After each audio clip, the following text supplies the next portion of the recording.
내 영혼아, 내가 어찌하여 낙심하며 어찌하여 내 속에서 불안해하는가? 너는 하나님께 소망을 두라. 그가 나타나 도우심으로 말미암아 내가 여전히 찬송하리로다. 낮에는 여호와께서 그의 인자하심을 베푸시고 밤에는 그의 찬송이 내게 있어 생명의 하나님께 기도하리로다. 오늘도 우리 하나님을 갈망하도록, 우리 하나님의 얼굴을 사모하도록 우리의 삶을 인도하시는 아버지 하나님, 새날을 열어주셔서 첫 시간을 하나님 앞에 드릴 수 있도록 은혜를 주셔서 우리 영혼이 주를 앙망하나이다. 찬송 중에 또 말씀 중에 우리 아버지 하나님의 임재와 하나님의 운행하심이 우리 영혼의 갈망을 충만하게 채워주옵소서. 예수님 이름으로 기도하옵나이다. 아멘. 어제 2부 예배에 참석하신 분들은 아시겠지만은 5-6분의 새 가족이 오셨어요. 그리고 밤에도 예전에 교회 다니던 우리 지체들이 2분이 다시 돌아와서 봉사하기를 원한다, 이런 고백을 하는 걸 들었습니다. 새 가족 중에는 처음 믿는 분들이 계신다고 했는데 잘 모르겠습니다. 그런데 이제 중요한 거는 이민교회 안에 너무 이동이 많으니까 사실은 기존 교회를 잘 섬기는 분들은 거기서 잘 섬겼으면 좋겠고, 정말 이 초신자들이 왔으면 좋겠다라는 저의 바람이 있습니다. 그런데 와도 정착을 잘하는 게 필요하지 않습니까? 어제 늦게 오신 우리 부부는 감동이 있어서 왔다고 하는데 제가 격려를 했습니다. 오기 쉽지 않았을 텐데, 나간 교회를 다시 오는 것은 많은 용기가 필요할 텐데 잘했다, 칭찬을 하고 그랬습니다. 근데 이제 이런 것들이요, 사실은 주 안에서 중보하며 서로 연합하고 상합해서 함께 협력을 하고 사명을 감당할 때 보람이 있지 않습니까? 우리 새벽에 온라인에서 또 본당에서 함께 예배하는 여러분들에게 중보의 부탁을 드리겠습니다. 이분들이 하나님 안에서 잘 정착하고 그리고 사명을 붙잡고 우리 얼마 남지 않은 인생을 하나님 앞에 충성되이 살아갈 수 있게 해달라고 여러분 그렇게 기도해 주시고요. 이 이동이 잦는데 그거는 덕이 아닙니다. 하나님께서 보시기에 합당한 자리에서 우리 주님을 잘 섬길 수 있게 해달라고 우리 합심으로 함께 간절히 주님 앞에 새 가족을 위해서 기도 올리겠습니다. 아버지 하나님, 하나님의 은혜로 이 백성들이 주 앞에 날마다 은혜를 입고 살아감을 고백합니다. 하나님, 새 가족을 보내주셔서 감사하고 저들이 우리와 함께 신앙생활을 할 수 있게 된 것이 너무나 감사합니다. 저들에게 아버지 하나님의 말씀이 주관이 되어 주시고 무엇보다도 하나님의 사명이 저들을 붙들어 주셔서 하나님 안에서 참 성숙하고 또 충성된 신앙생활을 할 수 있도록 하나님 인도하여 주시기를 간절히 원합니다. 새 가족들에게 우리 아버지 하나님께서 긍휼과 은혜와 또 성령의 기름 부으심으로 무엇보다도 말씀의 능력으로 저들을 사로잡아 주셔서 하나님 주의 몸된 교회 안에서 잘 정착하고 하나가 되어서 아름다운 지체의 교통과 또 이 교제를 통해서 하나님을 기쁘시게 하기를 간절히 원합니다. 아버지 하나님, 다시 돌아온 우리 지체들 하나님께서 저들을 위로하여 주시고 소망 가운데 하나님과 함께 동행하도록 우리 아버지 하나님이 주시는 하나님의 그 비전 안에서 온 교회 공동체가 서로 상합하고 연합해서 마지막 때까지 주께 충성을 다할 수 있도록 우리를 붙들어 주시옵소서. 잘 정착하고 또 서로 품어주고 서로 위로하고 성도의 교제를 통해서 하나님의 교회와 하나님의 나라를 견고히 세워가는 우리 모두 되게 하시기를 간절히 원합니다. 진실하시고 감사하신 아버지 하나님의 은혜, 하나님의 도우심에 역사가 함께 하심을 믿습니다. 감사합니다. 아버지 하나님, 모든 일을 통해서 선한 협력을 이루게 하시고 영광을 나타내게 하시는 주님을 감사합니다. 존귀와 찬양을 받으소서. 예수님 이름으로 기도하옵나이다. 아멘. 오늘은 욥기 6장 1절로 13절까지의 말씀입니다. 욥기서 6장 1절로 13절의 말씀을 우리 합독으로 봉독하십니다. 욥이 대답하여 이르되 나의 괴로움을 달아보며 나의 파멸을 저울 위에 모두 놓을 수 있다면 바다의 모다보다도 무거울 것이라. 그러므로 나의 말이 경솔하였구나. 전능자의 화살이 내게 박힘에 그 독을 마셨나니 하나님의 두려움이 나를 엄습하여 치는구나. 풀이 있으면 어찌 울겠으며 소가 꼴이 있으면 어찌 울겠느냐. 싱거운 것이 소금 없이 먹히겠느냐. 달게 알 흰자위가 맛이 있겠느냐. 내 마음이 이런 것을 만지기도 싫어하나니 꺼리는 음식물같이 여김이니라. 나의 간구를 누가 들어줄 것이며 나의 소원을 하나님이 허락하시라. 이는 곧 나를 멸하시기를 기뻐하사 하나님이 그의 손을 들어 나를 끊어버리실 것이라. 그러할지라도 내가 오히려 위로를 받고 그칠 줄 모르는 고통 가운데서도 기뻐하는 것은 내가 거룩하신 이의 말씀을 거역하지 아니하였음이라. 내가 무슨 기력이 있기에 기다리겠느냐. 내 마지막이 어떠하겠기에 그저 참겠느냐. 나의 기력이 어찌 돌의 기력이겠느냐. 나의 살이 어찌 노쇠겠느냐. 나의 도움이 내 속에 없지 아니하느냐. 나의 능력이 내게서 쫓겨나지 아니하였느냐. 아멘. 세상 사람들이 다 크고 작은 짐을 다 가지고 살고 있습니다. 나만 왜 이렇게 어려우느냐 하고 반문할 수도 있지만 누구나 다 고난의 짐이 있기 마련이죠. 자식의 짐, 가난의 짐, 질병의 짐, 여러 가지 짐이 있습니다. 오늘 아침에 새벽에 잠깐 카톡을 열었는데 오후옥 집사님이라고, 지금 이 설교를 듣고 계신지 모르겠습니다. 예전에 북경에서 비전교회를 섬길 때 그곳에 우리 집사님이셨어요. 이분께서 그곳에서 미용 사업을 하셨더랬습니다. 언니와 함께 하는데 쉽지 않았거든요. 여러 번 신방도 가고 했었는데 우여곡절 끝에 한국 가서 정착을 하셨습니다. 만난 적도 그런데 최근에 어머니가 이 췌장암이었어요. 말기 때가 되어서 이제 저한테 알렸는데 함께 기도도 하기도 했습니다마는 며칠 전에 소천을 하셨거든요. 그래서 이제 위로의 기도문도 보내드리고 다 했는데 오늘 아침에 사진까지 붙어 있는 게 또 올라왔어요. 딱 보니까 아버님이 참지 못하시고 함께 가시네요 하고 아버님 화장을 해서 납골 땅에 유골 이 단지 같은 거 그거 올린 사진을 보내신 거예요. 가슴이 철렁하더라고요. 어머니를 보낸 게 얼마 안 됐거든요. 그 어머니는 이렇게 투병하는 모습을 저한테 사진을 가끔 보내셨어요.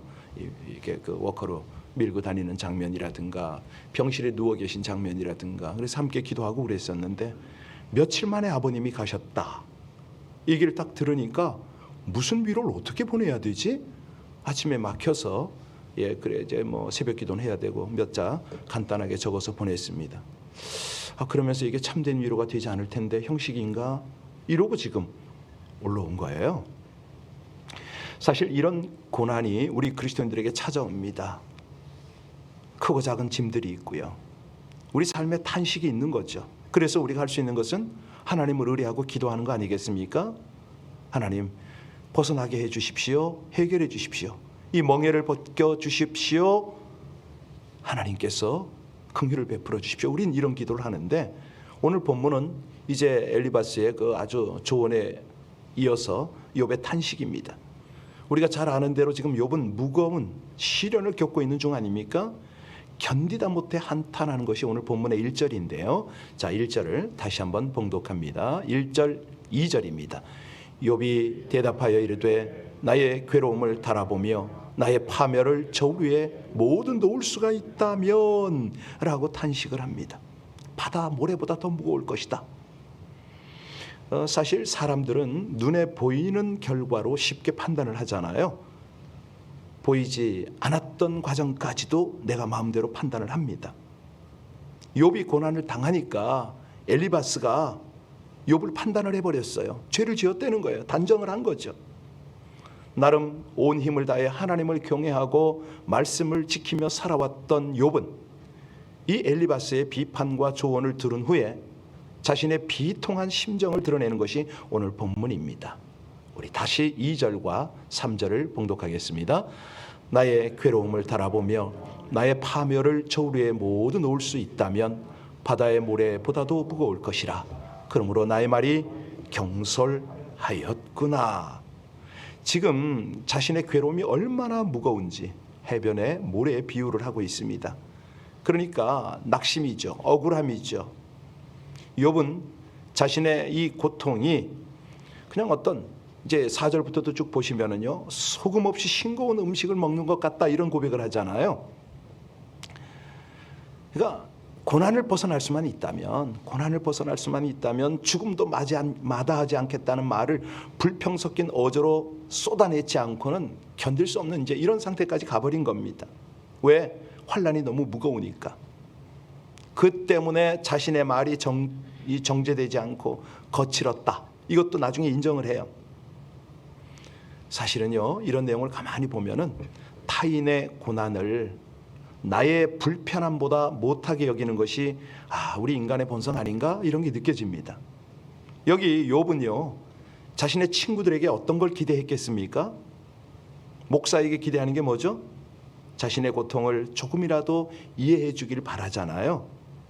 그런데 여기 엘리바스의 대답은 그 바람이 무참하게 무너져 버립니다. 그래서 다시 한번 자기 고통을 토로하는 것인데요. 자, 4절 볼까요? 4절 읽겠습니다. 전능자의 화살이 내게 박힘에 나의 영이 그 독을 마셨나니 하나님의 두려움이 나를 엄습하여 치는구나. 여러분, 여기 보니까 엄습했다, 탄식을 합니다. 여기 이 내용은 뭐냐면 하나님이 대적으로 돌변하셔서 숨쉴 틈도 주지 않고 자신을 죽일 듯이 공격하고 계신다고 이렇게 탄식을 합니다. 그러니까 이건 뭐냐면 고난은 하나님을 오해하게 만드는데 하나님과 멀어지도록 하는 거 아닙니까? 지금 그런 역할도 하는 거예요. 여기 욥이 힘겨워하는 몇 가지가 있습니다. 하나는 뭐냐면 친구들의 몰이해거든요. 위로한다고 왔다고 하는데 야, 너 죄 회개해야지. 거의 윽박 지르는 수준에 이르렀습니다. 그랬더니 욥이 탈진을 해버리는 거예요. 물론 고난은 죄 때문에 오는 것도 있습니다. 그런데 나와 전혀 상관없는 그런 일 때문에 고난당할 때가 많잖아요. 자연재해가 그렇고 지금 욥이 그렇습니다. 하나님과 상관없어요. 자기 죄와 상관없어요. 이 사단이 지금 이 고난을 가져온 겁니다. 그래서 이런 내용을 우리가 보면 맞아. 고난과 징계는 다른 거야. 징계는 어떤 때 받는 거라고요? 하나님 앞에 죄가 해결되지 않으면 그건 하나님이 주는 것은 징계입니다. 근데 고난은 하나님하고 상관없는 것들이 있어요. 그 이제 이런 모습을 보면서 우리가 그런 걸 잘 구분하고 분별해서 가이드를 주고 함께 그 참 침묵 속에 그와 함께하는 이런 어떤 위로가 참된 위로가 필요한데 우리가 너무 쉽게 말할 때가 있잖아요. 여기 친구들이 그랬습니다. 그까짓 거 가지고 뭘 그러느냐 이렇게 쉽게 말해요. 사실 너무 큰 잘못을 저질러 놓고 찾아가서 너무 쉽게 용서하라 이 말 한마디 하고 실실 웃으면서 상대방의 마음에 대못을 박는 경우도 있습니다. 이런 것 때문에 이제 사실은 힘들어하는 그런 케이스가 있잖아요. 또 하나는요, 이 고난의 크기가 너무 큰 거예요. 하루아침에 열남매 잃었습니다. 전 재산 잃었습니다. 온 몸에 부스러기 돋아서 질그릇으로 상처를 긁었다, 몸을 긁었다라고 되어 있습니다. 그 7장 5절에 한번 볼까요? 자, 7장 5절 같이 읽겠습니다. 7장 5절은 아니죠. 오늘은 6장이죠. 7장 5절에 가면 그런 구절이 있어요. 내 삶에는 구더기와 흙덩이가 의복처럼 입혔고 내 피부는 굳어져 터지는구나. 그러니까 너무 괴로우니까 막 그런 고백을 해요. 여러분, 이게요, 사실은 우리 주변에도 이런 일이 많은 거 아세요?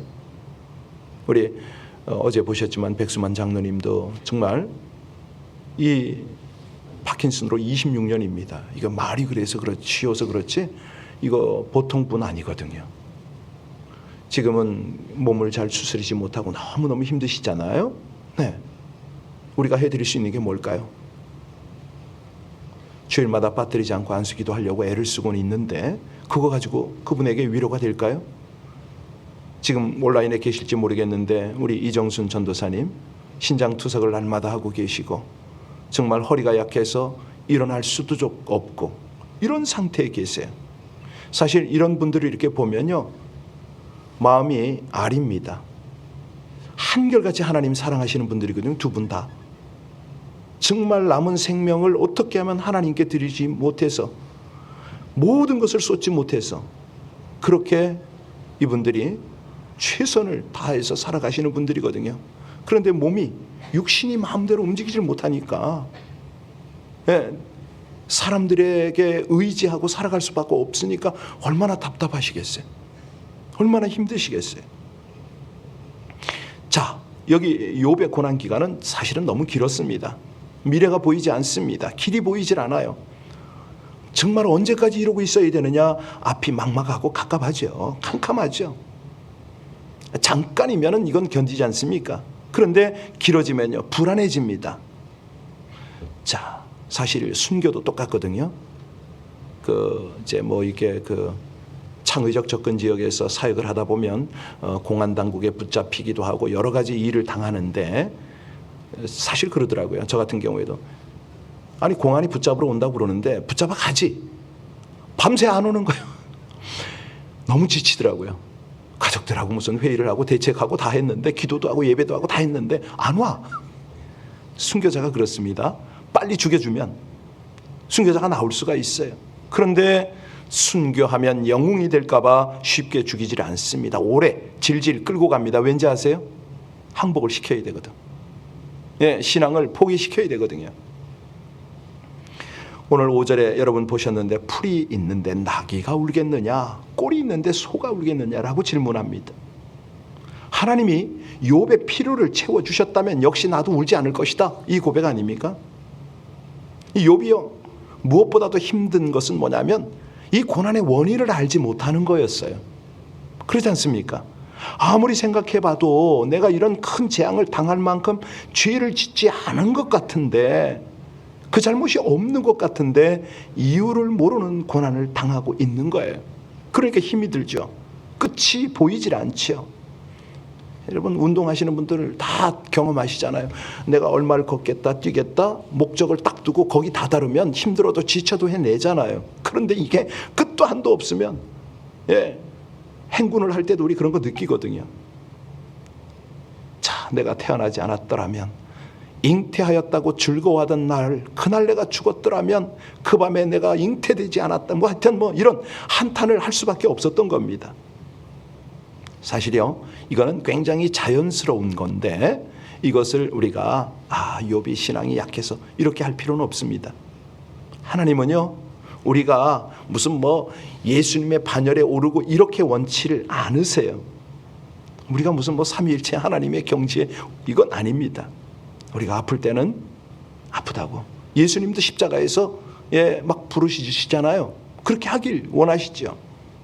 욥이 그것을 알고 있었던 것 같죠. 불평도 하고 원망도 하고 호소도 하고 죽겠다고 아우성치는 이런 모습을 우리가 여과 없이 보고 있습니다.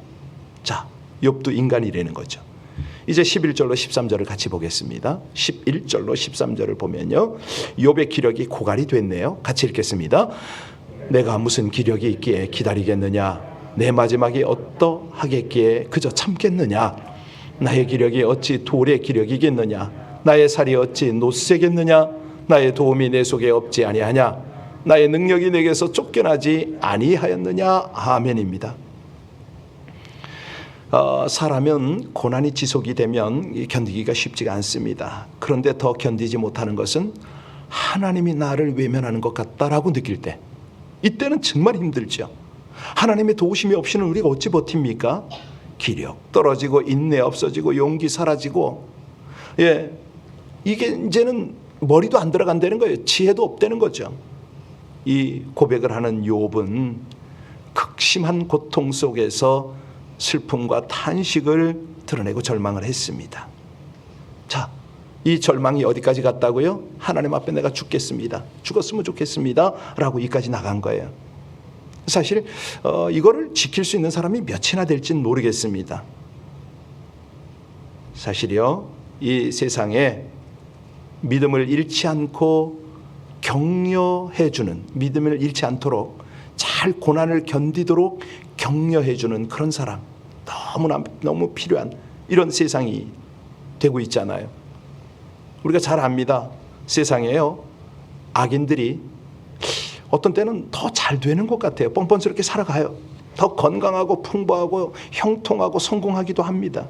그런데 하나님 뜻대로 살려고 하는 사람들을 보면은 헐벗고 압제당하고 손해받고 막 뭐 이것저것 실패하는 것도 같고, 그러면 우리가 갈등이 오잖아요. 어떻게 이런 모순이 있는가? 이런 것들이요, 사실 이 시대뿐만 아니라 구약 때도 있었습니다. 시편에 보면 그런 내용들 많지요.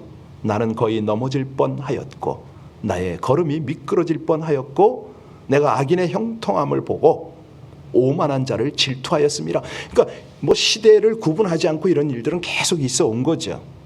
자, 그렇다면 우리 신앙인들은 나도 그렇고 우리 주변도 그렇고 어려움을 당하는 사람들에게 우리는 어떻게 해야 되느냐? 어떻게 해야 될까요? 그래서 바울 사도가 이 지침을 우리에게 줬습니다. 우리가 선을 행하되 낙심하지 말지니 포기하지 아니하면 때가 이름에 거두리라. 그러니까 선을 행하는 삶이 뭐냐? 10절 다시 한번 보실까요? 10절 다시 한번 보면은, 자, 같이 한번 읽겠습니다. 그러할지라도 내가 오히려 위로를 받고 그칠 줄 모르는 고통 가운데서도 기뻐하는 것은 내가 거룩하신 이의 말씀을 거역하지 바로 이겁니다. 우리가 할 수 있는 것은, 우리가 하나님 앞에 인정받는 것은 말씀을 지키는 삶 아니겠습니까? 욥은 전심을 다해서 하나님을 경외하고 말씀을 지키며 살아왔습니다. 그래서 하나님의 손에 자신을 맡기고 내가 고통 가운데 견딜 수 있다, 버틸 수 있다라는 고백을 하는 거 아닙니까? 그래서 1장에도 그 고백을 하고 넘어왔죠. 주신 이도 하나님이시요 거두신 이도 하나님이시니 여호와의 이름이 찬송을 받을지로다. 그리고 2장에 가면 내가 입술로 죄짓지 않았다라고 이렇게 표현을 했습니다. 그러니까 여기서 말씀을 지키는 삶, 다시 말하면 순종인데요. 이 순종은 하나님의 뜻에 순복하는 거 아닙니까? 이 신앙의 요소인데, 순종을 얻었을 때는, 그러니까 이 순종은 어떤 뭘 얻어서 하는 행위가 아니잖아요. 뭐 하나님이 큰 복을 주셔서 순종을 한다, 이게 아니잖아요. 손해 보았을 때, 모든 것이 다 떠나갔을 때, 그때 하는 것이 순종 아닙니까? 결국 사단이요, 나중에는 욥이 하나님의 말씀에 순종하는 모습을 보고 손들고 떠나가잖아요. 그때 하나님은 욥을 향하여 드디어 말씀하시고 회복을 이루시길 시작합니다. 10남매 다시 줬다고 그랬죠. 더 많은 재산 회복시켰다고 그랬죠. 건강도 회복되었습니다. 그런데 이게 그 역사가들 문헌을 보면요, 욥이 이 고난을 겪은 게 몇 살 때냐면 70살이거든요. 이 일 때문에 하나님께서 욥의 나이를 170년이나 더 연장을 시켰다. 240살을 살게 하신다. 이게 이제 욥의 그 해피엔딩으로 끝나는 마지막이잖아요. 오늘은 우리 충영 전도사에게 MR을 하나 부탁을 했습니다. 우리들이 가끔 부르는 찬송 중에 하나님 한 번도 나를 실망시킨 적 없으시고, 우리가 어려움에 처해 있는 사람, 우리 본인은 물론이고요, 힘들어하는 그들에게 다가가서 이런 찬양을 같이 해주면 어떨까, 이 생각을 해본 거예요. 참된 위로라는 건 뭐냐면 말이 필요 없잖아요. 그냥 같이 있어주는 거 아닙니까? 함께 침묵 속에서 같이 기도하고 이거거든요. 섣부른 지혜나 지식 가지고 조언을 한다고 하면 자칫하면 엘리바스와 욥의 친구들 모습이 그 짝이 날 수도 있잖아요. 더 힘들게 할 수도 있잖아요. 우리 이 찬양 한번 같이 했으면 참 좋겠는데요. 여러분 참고로 아셔야 됩니다.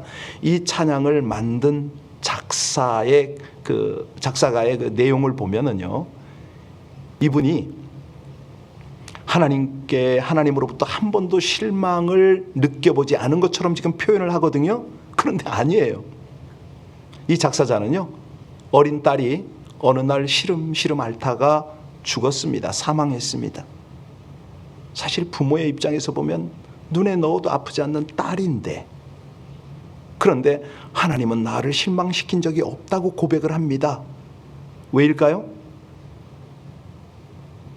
하나님의 뜻에 순종했기 때문이죠.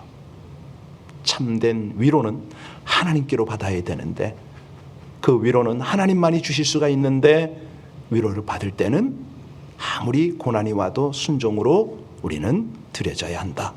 이것이 오늘의 결론입니다. 뒤로 물러서도 안 되네요. 기도하시겠습니다. 낙심과 무력함에 빠져있는 이들의 심령을 헤아리고 참된 위로를 나누게 하여 주시옵소서. 극심한 고난으로 절망 상태에 빠져 의욕을 상실하고 합리적 판단을 할 수 없는 욥에게 가장 필요했던 것이 하나님 안에서의 참된 위로와 해결 책임을 믿습니다. 절망의 상태에서 고통받는 이들에게 섣부른 위로나 조언보다 묵묵히 곁을 지키며 아픔과 무거운 짐을 나누어지게 하여 주시옵소서. 시련을 이기지 못해 우울해지기도 하고 죽음까지 생각하는 이들을 보게 될 때는 그들이 마음을 열고 기댈 수 있도록 따뜻한 위로자로 다가가 하나님 사랑을 전하여 고통 가운데서도 오직 하나님의 구원하심을 바라보고 힘을 얻게 하여 주시옵소서. 예수님 이름으로 기도하옵나이다. 아멘. 광고 하나를 드리면요, 내일 새벽에는 우리 신선한 설교자 김기엽 목사님이 말씀을 전하게 됩니다. 저는 잠깐 일을 좀 보러 와이프하고 좀 다녀올 예정이고요. 위에서 기도를 좀 부탁합니다. 특별히 다음 주 23일 날 멕시코에 우리 현지인 청소년들이죠, 청년들인데요, 이들을 대상으로 해서 그 소위 말하는 이 부흥 집회를 하게 됩니다. 물론 이제 통역이 있어야 되겠고요. 통역이 세워지는데, 제가 오래간만에 청년들한테 이 나눔을 갔는데 장소가 야외입니다. 거기도 팬데믹 때문에 실내에서 못 모이고 야외에서 모이는데 집중력 또 호소력 뭐 이런 어떤 성령의 역사 이런 것들이 좀 사실은 좀 마음이 부담이 됩니다. 하나님이 하시겠지만 여러분들께서 기도를 해주실 때 이런 일들이 여러 지역에서 모인다고 들었습니다. 선교사들의 연합이고요. 이게 1년에 한 번 하는데 작년에 못했답니다. 우리 김창만 선교사님이 주도하시는데 이 일을 위해서 함께 여러분들 중보를 부탁드립니다. 이 아침에 함께 기도하겠습니다. 여러분들 주변에 고통받고 어려움 당하는 분들 더러 생각나시죠?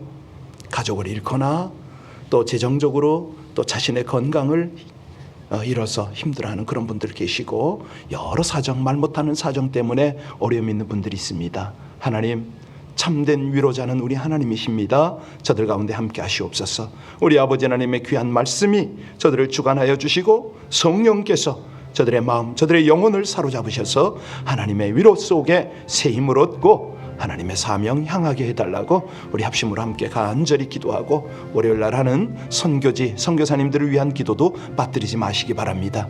우리 합심으로 기도합니다. 아버지 하나님, 하나님의 은혜로 이 백성들이 이 아침에도 하나님 앞에 우리의 마음, 우리의 중심을 들여 기도할 수 있게 되었음이 진실로 감사입니다. 찬양합니다. 영광과 존귀를 받으시기에 합당하신 우리 아버지 하나님, 하나님의 그 놀라운 인도와 하나님의 역사가 이 백성 가운데 함께 있음을 감사를 드립니다. 위로자이신 하나님, 치유자고 회복이신 우리 아버지 하나님, 우리의 모든 아픔과 고난과 모든 문제들을 주 앞에 올려드리겠습니다. 할렐루야. 감사하신 아버지 하나님, 선교지를 위해서 기도하고 몸된 교회와 및 지체들을 위해서 기도하는 이 아침에 하나님 더 큰 은혜로 함께하여 주옵소서. 주님 찬양합니다. 감사합니다.